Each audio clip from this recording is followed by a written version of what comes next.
So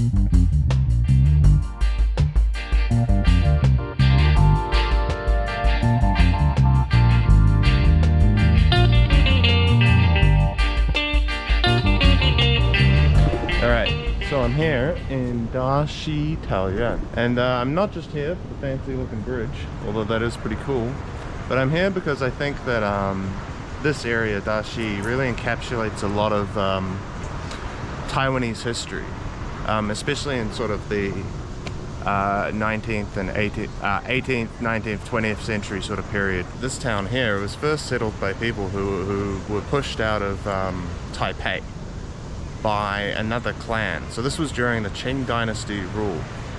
And when the Qing dynasty ruled over Taiwan, it was basically lawless. They had like officials and governors and stuff here, but they were more just corrupt officials that stole money from the local peasants and tried to extract taxes. And the saying for the Chinese back then was that there was a minor rebellion every 3 years and a major rebellion every 5 years. So the island was just lawless and chaotic. And so the kind of law and authority that did get established was through these systems of family clans. And the family clans would manage militias. And those militias would fight each other over land and resources and everything. So the people who came and settled this town here, Daxi, they originally lived in Taipei, and they were driven out by one of these other clan militias, and so their clan moved down here and settled along this river, which was at the time the main way to get stuff from the Taiwanese interior to Taipei and the ports, and to get it out, export it to the world and everything. And the interesting thing about this town as well is that it's famous for its historic Japanese architecture, right? So this bridge here, built by the Japanese, and I'll show you later, there's a lot of Japanese constructions, because while the Qing dynasty era was this kind of lawless, chaotic period, the Japanese rule brought a lot of law and authority to the island that didn't exist before, and I think the Japanese influence can still be felt very deeply in the culture here, that makes it so much different to the cultures of the Asian continent. Oh, sick bridge, bro. That skits.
So I came to Daxi basically to show off like Japanese colonial architecture, but I think I demonstrated quite well the town demonstrated quite well the mixing of Japanese and Chinese culture that created the basis for the eventual modern Taiwanese culture. Because I mean, we saw today like all of those religious parades with the sort of traditional Chinese religion, and then of course all of this Japanese colonial architecture.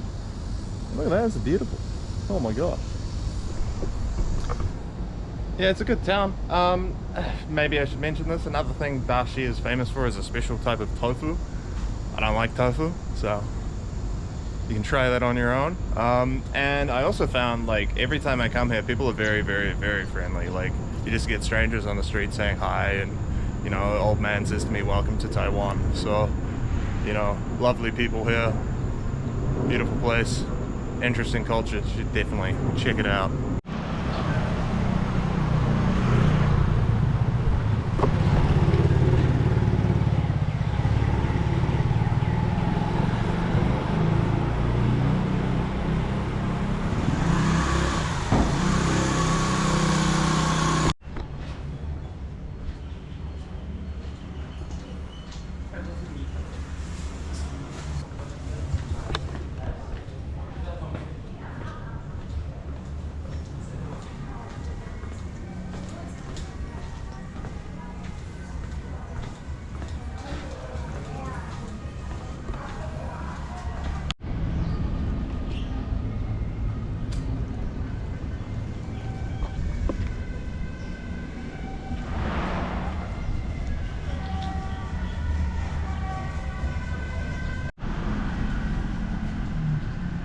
You might notice that the Japanese architecture that I showed, well, it's got like a European look to it, and part of the reason for that is when the Japanese Empire ruled Taiwan, they were trying very hard to gain legitimacy in the eyes of the European powers, because at the time, you know, there were very few European countries that kind of dominated global affairs, like the UK, France, Germany.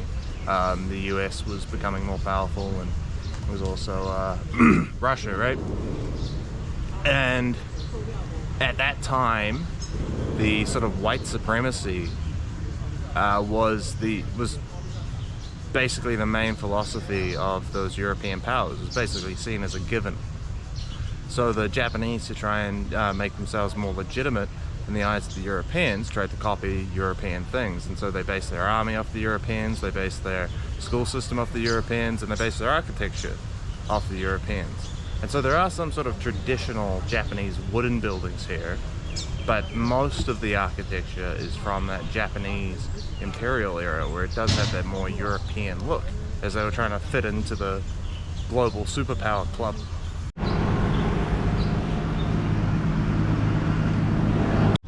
I'm here at the Zhangzhongjing Statue Park. Zhangzhongjing, as we know in English, is Chiang Kai-shek. I don't know why we call him Chiang Kai-shek in English, we just do. But in Chinese, the name is Zhangzhongjing. So this is a statue park, it's in Taoyuan. It has, like, you can probably see just in the background here, there's a whole bunch of statues of this man, Zhang Zhongjing. Zhang Zhongjing is a pretty polarizing figure in Taiwan. If you mention him and you see somebody's reaction, it'll tell you a lot about their politics and a lot about how they see Taiwan and their relation to China and things like that. Zhang Zhongjing was the military commander at first, and later the leader of the Republic of China. He was the leader of the Kuomintang, the Chinese Nationalist Party. And when he lived in China, he was around during the warlords era, where the various provinces of China were controlled by local warlords. And it was under the leadership of Chiang Kai-shek, of Zhang Zhongjing, that they were able to reunite China, to defeat the warlords, and to bring about a unified China.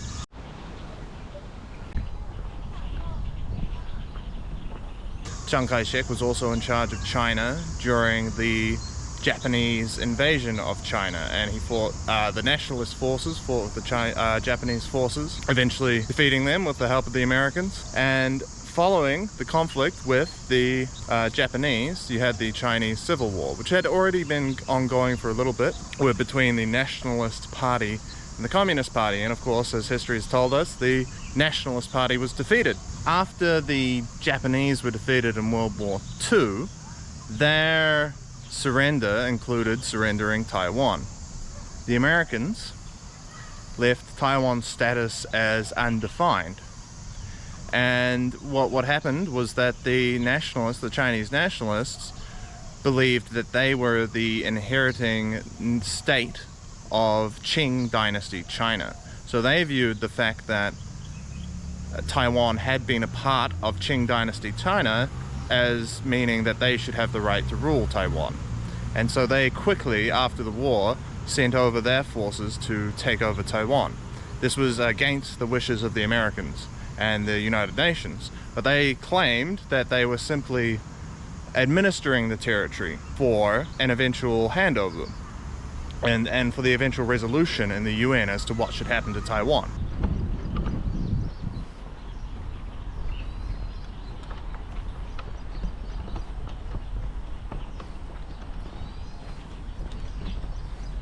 And so as the Civil War raged on, eventually the nationalists started to realize that they were losing, and so they made their retreat. This is probably, if you know anything about the history of Taiwan, you probably know that that's what happened, that the nationalist forces came and they moved everything over here with the view that they would eventually retake China, that they would move back to China and reconquer it. The Americans and many Taiwanese nationalists who had become active during Japanese colonial rule wanted to have a referendum on should Taiwan be independent or should Taiwan be considered part of China. The nationalist forces, being Chinese nationalists, repressed the Taiwanese identity and repressed any attempts for a long, long time to make the Taiwanese nation state, to declare a Taiwanese nation. And this continued up into the 60s and 70s, where the Americans wanted the Taiwanese to have a referendum, and Taiwanese nationalists wanted the Taiwanese to have a referendum on creating a Taiwanese nation that could then enter the UN. But of course that never happened, and by, I think it was the late 60s, Henry Kissinger and Nixon just realized that with the conflict happening between China and the Soviet Union, that they would be able to switch their allegiances between nationalist China to communist China. And so they renounced their recognition of the Republic of China, which had its territories in Taiwan, and switched it to the People's Republic of China, the PRC, Communist China. Basically, to some Taiwanese, Zhang Zhongjing was the man who saved them from the communists, who saved Chinese culture from being completely destroyed by the communist forces. He's a hero. To other Taiwanese, he's the guy who had my grandfather killed for having an opinion. He's the guy that why my parents and grandparents got hit in school for speaking Taiwanese, and I have friends that are 40 that were punished in school for speaking Taiwanese. It was repressed. Everything about the Taiwanese independence movement was repressed. People were killed, people were disappeared for wanting a Taiwanese nation, for wanting a Taiwanese national identity. And so, on one hand, you have this figure who's seen as a hero, who united China, who fought back against the communists, and who preserved a lot of the cultural heritage that the Chinese communists were bent on destroying, as they viewed it as part of the elite, as part of the bourgeois. And then on the other hand, you have this person who used brutal methods to suppress a unique cultural identity that had emerged from this mixing of cultures and just the fact that Taiwan was this very different place to mainland China and to Japan. And so yeah, very much a polarizing figure. Having a good time, are we, boys? Just realized while editing that the reason why there's all those statues in the park is because they were removed from places all around Taiwan, basically because of the controversy surrounding Chiang Kai-shek, Zhang Zhongjing, Chiang Kai-shek. And that's why they're all in the one place. They were placed in a park by his mausoleum, all of the statues that had been removed from parks and public spaces around the country.